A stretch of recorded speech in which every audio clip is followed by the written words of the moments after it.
Welcome to Astounding Stories of Space and Time. I'm Martell, reading Storm over Warlock by Andre Norton. Chapter 16. Third Prisoner. Well, it works as good as new. Shann held his hand and arm out into the full path of the sun. He had just stripped off the skin case bandage to show the raw seam of a half-healed scar. But as he flexed muscles, bent and twisted his arm, there was only a small residue of soreness left. "Now what or where?" he asked Thorvald with some eagerness. Several days' imprisonment in this room had made him impatient for the outer world again. Like the officer, he now wore breeches of the green fabric, the only material known to the wyverns, and his own badly worn boots. Oddly enough, the Terrans' weapons, stunner and knife, had been left to them, a point which made them uneasy, since it suggested that the wyverns believed they had nothing to fear from clumsy alien arms. "Your guess is as good as mine," Thorvald answered that double question. "But it is you they want to see. They insisted upon it, rather emphatically, in fact." The Wyvern City existed as a series of cell-like hollows in the interior of a rock-walled island. Outside there had been no tampering with the natural rugged features of the escarpment, and within the silence was almost complete. For all the Terrans could learn, the population of the stone-walled hive might have been several thousand, or just the handful that they had seen with their own eyes along the passages which had been declared open territory for them. Shann half expected to find again a skull-walled chamber, where witches tossed colored sticks to determine his future. But he came with Thorvald into an oval room, in which most of the outer wall was a window. And seeing what lay framed in that, Shann halted, again uncertain as to whether he actually saw that, or whether he was willed into visualizing a scene by the choice of his hostesses. They were lower now than the room in which he had nursed his wound, not far above water level, and this window faced the sea.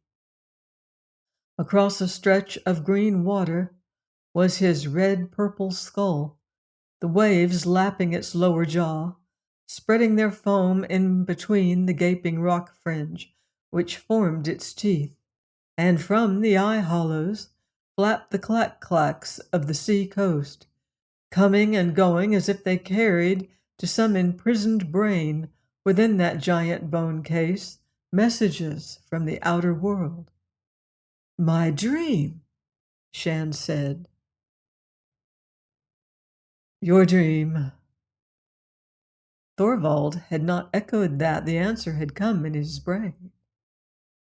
Shann turned his head and surveyed the wyvern awaiting them with a concentration which was close to the rudeness of an outright stare, a stare which held no friendship, for by her skin patterns he knew her for the one who had led that triumvir who had sent him into the cavern of the mist, and with her was the younger witch he had trapped on the night that this all-baffling action had begun. "We meet again," he said slowly. "To what purpose?" "To our purpose, and yours." "I do not doubt that it is to yours." The Terran's thoughts fell easily now into a formal pattern he would not have used with one of his own kind. "But I do not expect any good to me." There was no readable expression on her face. He did not expect to see any. But in their uneven mind touch, he caught a fleeting suggestion of bewilderment on her part as if she found his mental processes as hard to understand as a puzzle with few leading clues.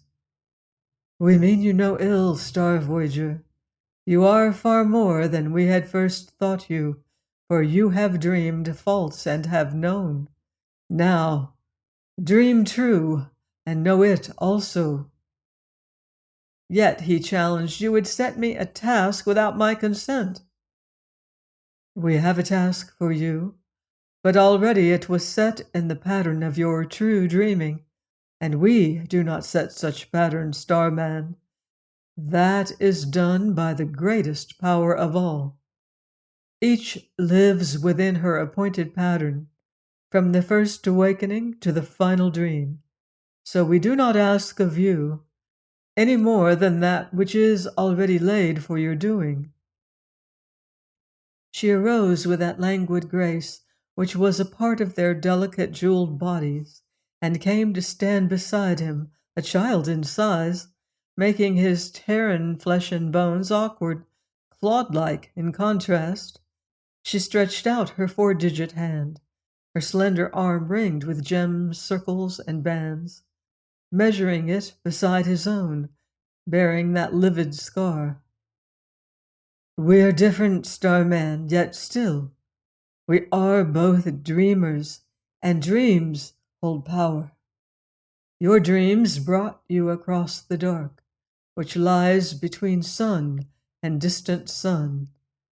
Our dreams carry us on even stranger roads, and yonder, one of her fingers stiffened to a point indicating the skull, there is another who dreams with a power which will destroy us all unless the pattern is broken speedily.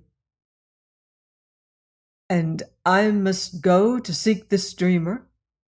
His vision of climbing through that nose hole was to be realized then. You go. Thorvald stirred, and the wyvern turned her head to him. Alone, she added, for this is your dream only, as it has been from the beginning. There is for each his own dream, and another cannot walk through it to alter the pattern, even to save a life. Shann grinned crookedly without humor. It seems that I'm elected, he said as much to himself as to Thorvald. But what do I do with this other dreamer? What your pattern moves you to do, save that you do not slay him. Throg? Thorvald started forward. You can't just walk in on a Throg barehanded and be bound by orders such as that. The wyvern must have caught the sense of that vocal protest, for her communication touched them both. We cannot deal with that one, as his mind is closed to us. Yet he is an elder among his kind, and his people have been searching land and sea for him since his air rider broke upon the rocks, and he entered into hiding over there. Make your peace with him if you can, and also take him hence, for his dreams are not ours, and he brings confusion to the Reachers when they retire to run the trails of seeking. Must be an important Throg, Shann deduced. They could have an officer of the Beetleheads under wraps over there. Could we use him to bargain with the rest? Thorvald's frown did not lighten. We've never been able to establish any form of contact in the past. Through our best qualified minds, reinforced by training, we have tried. Shann did not take fire at that rather delicate estimate of his own lack of preparation for the carrying out of diplomatic negotiations with the enemy. He knew it was true, but there was one thing he could try, if the wyverns permitted. Will you give a disk of power to this Starman? He pointed to Thorvald. For he is my elder one, and a reacher for knowledge. With such focus, his dream could march with mine when I go to the Throg, and perhaps that can aid in my doing what I could not accomplish alone. For that is the secret of my people, Elder One. We link our powers together to make a shield against our enemies, a common tool for the work we must do. And so it is with us also, Star Voyager. We are not so unlike as the foolish might think. We learned much of you while you both wandered the place of false dreams, but our power discs are our own and cannot be given to a stranger while their owners live. However, she turned again with an abruptness foreign to the usual wyvern manner and faced the older Terran. The officer might have been obeying an unvoiced order as he put out his hands and laid them palm to palm on those she held up to him, bending his head so gray eyes met golden ones. The web of communication which had held all three of them snapped. Thorvald and the wyvern were linked in a tight circuit which excluded Shann. Then the latter became conscious of a movement beside him. The younger wyvern had joined him to watch the clack-clacks in their circling of the bare dome of the Skull Island.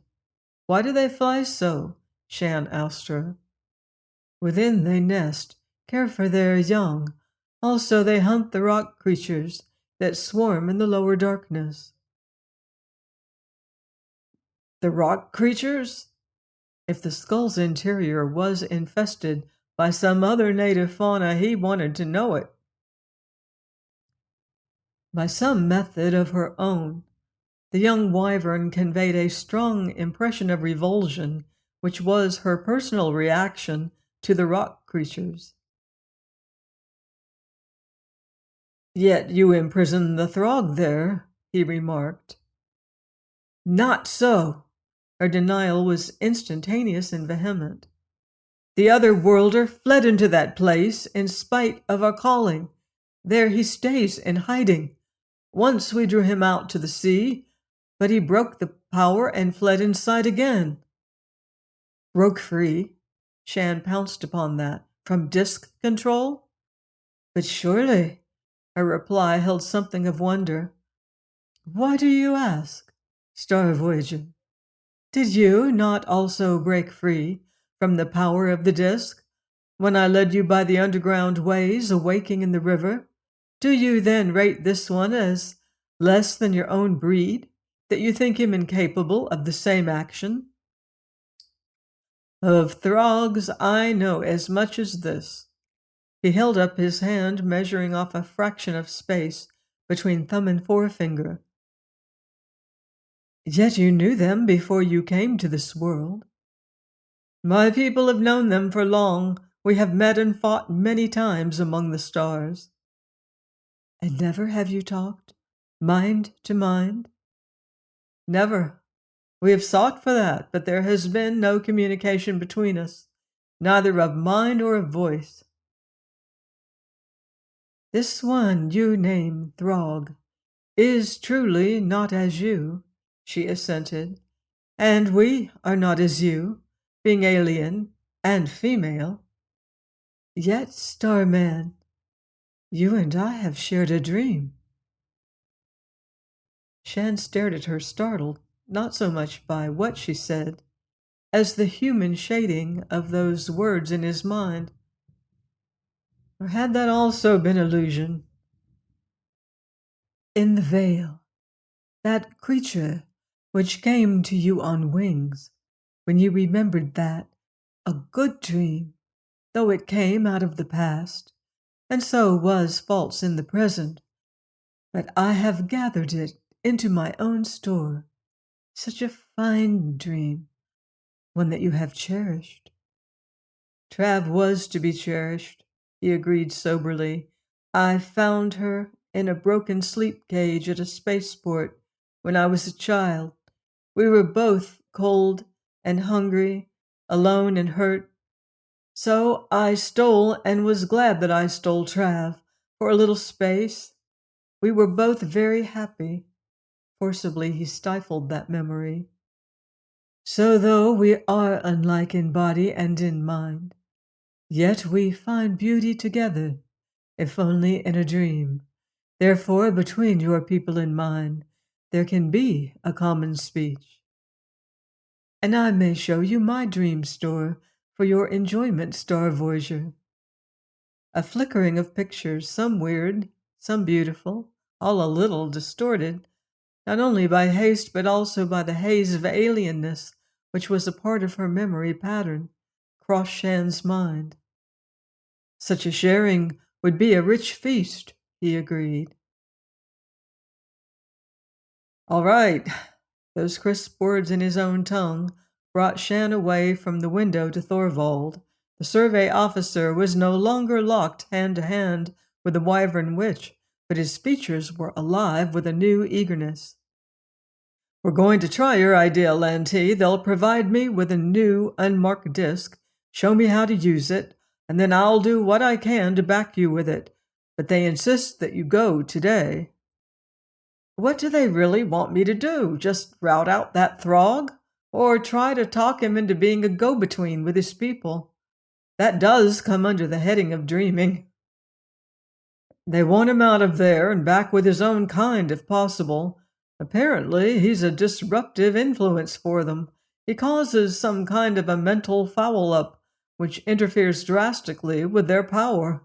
They haven't been able to get him to make any contact with them. This elder one is firm about your being the one ordained for the job, and that you'll know what action to take when you get there.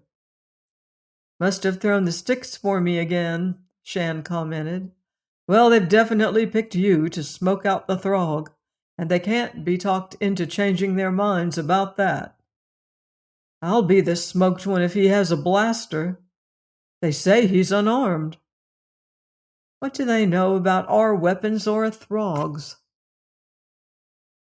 The other one has no arms. Wyvern words in his mind again. This fact gives him great fear. That which he has depended upon is broken, and since he has no weapon, he is shut into a prison of his own terrors. But an adult Throg, even unarmed, was not to be considered easy meat, Shann thought.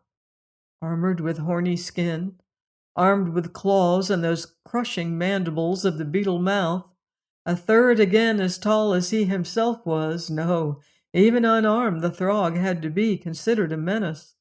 Shann was still thinking along that line as he splashed through the surf which broke about the lower jaw of the Skull Island, climbed up one of the pointed rocks which masqueraded as a tooth, and reached for a higher hold to lead him to the nose slit, the gateway to the alien's hiding place. The clack-clack screamed and dived about him, highly resentful of his intrusion, and when they grew so bold as to buffet him with their wings, threaten him with their tearing beaks, he was glad to reach the broken rock edging his chosen door and duck inside. Once there, Shann looked back. There was no sighting the cliff window where Thorvald stood, nor was he aware in any way of mental contact with the survey officer. Their hope of such a linkage might be futile. Shann was reluctant to venture farther. His eyes had sufficiently adjusted to the limited supply of light, and now the Terran brought out the one aid the Wyverns had granted him. A green crystal, such as those which had played the role of stars on the cavern roof. He clipped its simple loop setting to the front of his belt, leaving his hands free. Then, having filled his lungs for the last time with clean sea-washed air, he started into the dome of the skull. There was a fetid thickness to this air, only a few feet away from the outer world. The odor of clack-clack droppings and refuge from their nests was strong, but there was an added staleness, as if no breeze ever scooped out the old atmosphere to replace it with new. Fragile bones crunched under Shann's boots, but as he drew away from the entrance, the pale glow of the crystal increased its radiance, emitting a light not unlike that of the phosphorescent bushes, so that he was not swallowed up by dark. The cave behind the nose hole narrowed quickly into a narrow cleft which pierced into the bowl of the skull. Shann proceeded with caution, pausing every few steps. There came a murmur, rising now and again to a shriek, issuing, he guessed, from the clack-clack rookery above. And the pound of sea waves was also a vibration carrying through the rock.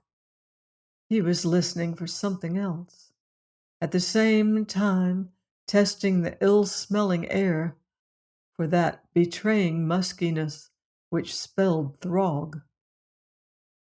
When a twist in the narrow passage cut off the splotch of daylight, Shann drew his stunner.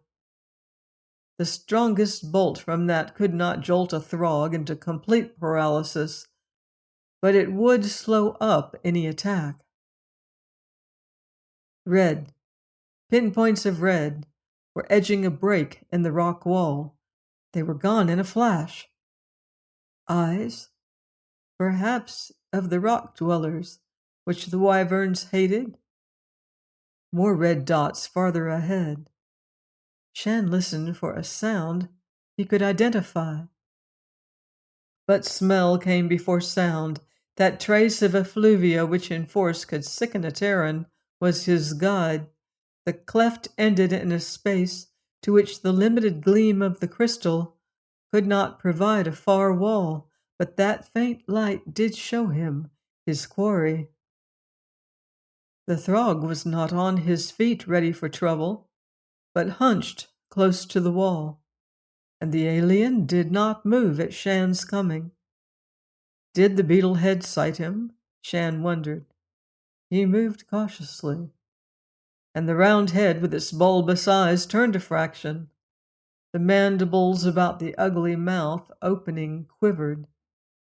Yes, the Throg could see him. But still the alien made no move to rise out of his crouch, to come at the Terran.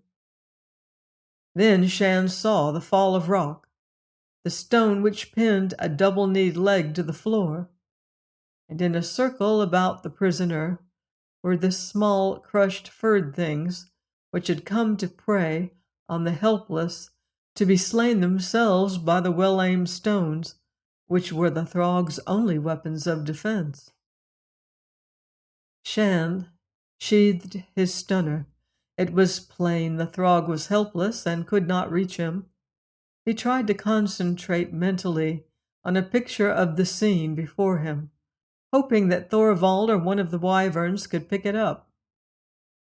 There was no answer, no direction. Choice of action remained solely his. The Terran made the oldest friendly gesture of his kind, his empty hands held up, palm out. There was no answering move from the Throg. Neither of the others' upper limbs stirred, their claws still gripping the small rocks in readiness for throwing. All Shann's knowledge of the alien's history argued against an unarmed advance. The Throg's marksmanship, as borne out by the circle of small bodies, was excellent, and one of those rocks might well thud against his own head, with fatal results. Yet he had been sent there to get the Throg free and out of wyvern territory. So rank was the beetle smell of the other that Shann coughed. What he needed now was the aid of the wolverines, a diversion to keep the alien busy. But this time there was no disc working to produce Taggy and Togi out of thin air, and he could not continue to just stand there staring at the Throg. There remained the stunner.